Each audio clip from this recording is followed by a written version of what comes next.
last night, about 9:15, the shots, we were in the bar, and the bar was busy, and there were a lot of shots downstairs. We thought of people shooting downstairs in the yard at the bar.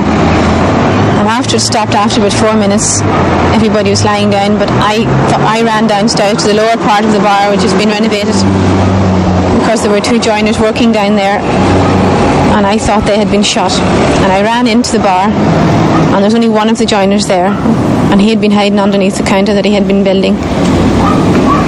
And he said, "We better get out of here, Philomena, they're shooting at this bar, they're shooting all around me." And we ran out here, just out where we are here, and I ran over to those big gates to see where the other joiner was. And just as I put my head out, the army started to fire again. And they fired in around me and everything else. And the other, Francie McGeown, that's the first joiner, he ran up the yard, but I couldn't run because I knew the shots were coming everywhere. I just threw myself behind these Christmas trees, and the shots were just going through that window. I was just praying. I just thought that I never thought I would have got up again, and I was just praying. Why do you think the army opened fire? I had no reason to open fire. The only reason that there was the unless I can't say they mistook it for gunfire, because that would be stupid. They should know the difference between gunfire and somebody hammering nails into a counter.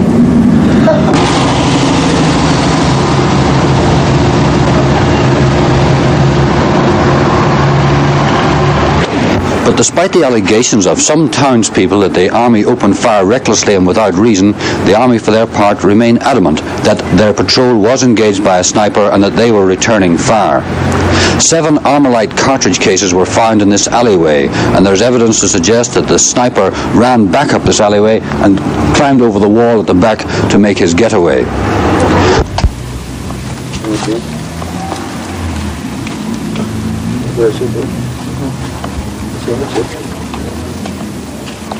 Thank you.